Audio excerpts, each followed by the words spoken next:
The house at the end of Briar Hollow Road had been empty for 12 years. At least, that's what everyone said. "Don't go near it," Mrs. Klein had warned, gripping Mia's wrist a little too tightly. That place, it remembers things. Mia laughed it off at the time. Now, standing at the rusted iron gate, she wasn't laughing. "You still think this is a good idea?" her friend Aaron asked, shining his flashlight toward the crooked silhouette of the house. Mia forced a grin. "It's just an abandoned house. We're here for a story. Remember, local legends debunked." "Easy?" Aaron hesitated. "Yeah. But what if it's not? Then we get a better story." The gate creaked open as if it had been waiting. The front door wasn't locked. That should have been the first sign. Aaron pushed it slowly. The hinges let out a long, low groan that echoed through the dark interior. "Hello," Mia called out. Silence, then something faint. A thud. From upstairs. Aaron froze. "You heard that, right?" Mia nodded, her confidence thinning. "Probably just something falling." "Yeah, in a house with no one in it." They stepped inside. The air was stale, thick with dust and something else. Something damp and sour. Their footsteps stirred the silence, each creak of the wooden floorboards sounding louder than it should. Mia raised her camera. "Okay, we're documenting everything. If something's up there, we'll know their thud." "Closer, this time," Aaron whispered. "We should leave." "Relax," Mia said, though her voice had lost its edge. "We'll check it out, then we go." The staircase groaned under their weight. Halfway up, Mia stopped. "Do you feel that?" she asked. Aaron frowned. "What?" "Warmer." He exhaled slowly. "Yeah, that's not normal." At the top of the stairs, a narrow hallway stretched into darkness. Doors lined both sides, some open, some closed. And at the very end, one door stood slightly ajar. From behind it came a soft sound. Breathing. Mia's heart pounded. "There's someone in there." Aaron shook his head. "No way. No one's been here for years." "Then what is that?" The breathing stopped. The silence that followed was worse. "Hello," Mia called again, her voice trembling now. The door creaked open a little wider.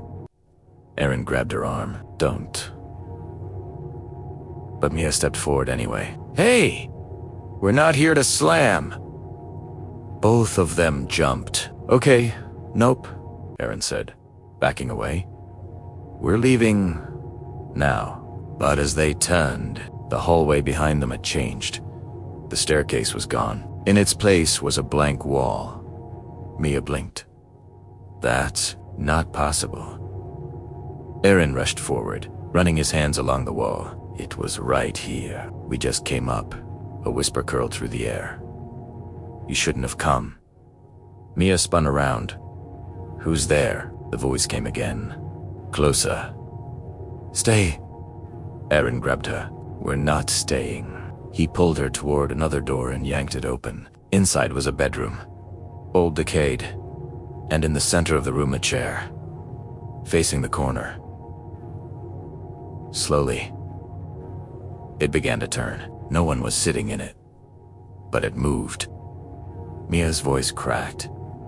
"Aaron." The chair stopped. Then, in a low, raspy voice that seemed to come from everywhere, "Sit." Aaron slammed the door shut. "We need to go," he shouted. They ran down the hallway. Except, it wasn't the same hallway anymore. The walls stretched longer. The doors multiplied, each one slightly open, each one revealing something different. A shadow moving. A figure standing still, a pair of eyes staring out. Mia gasped. "This place, it's changing." Aaron pounded on one of the doors. There has to be a way out. Behind them, footsteps. Slow. Dragging. Getting closer. Mia whispered, "Don't look." Aaron swallowed hard. "Why?" because I think it wants us to. The footsteps stopped. Right behind them, a breath brushed against Aaron's ear. Cold. Wet. Turn around. He squeezed his eyes shut. No. Mia grabbed his hand. Run. They burst through a door, and suddenly they were back in the foyer. The front door stood wide open. Moonlight spilled in like a lifeline. Aaron didn't hesitate. He bolted for it, dragging Mia along. They stumbled out onto the porch, gasping for air. Behind them, the door slammed shut. Silence returned. Mia bent over, trying to steady her breathing. We made it. Aaron nodded, shaking. Yeah, we did. Then Mia froze. Aaron? What? She pointed to the window beside the door. A figure stood inside, watching them tall, unmoving. Its face, double run, too long, too stretched, and its mouth smiling. Aaron whispered, "Was that in there with us?" The figure lifted a hand and tapped the glass. Once, twice. Then Mia's camera flickered to life on its own. The screen displayed a recording, not from earlier. From now, it showed the two of them, standing on the porch, looking at the window. Exactly as they were. Except, in the recording, the door behind them slowly creaked open. Mia's voice trembled. "Aaron, don't move."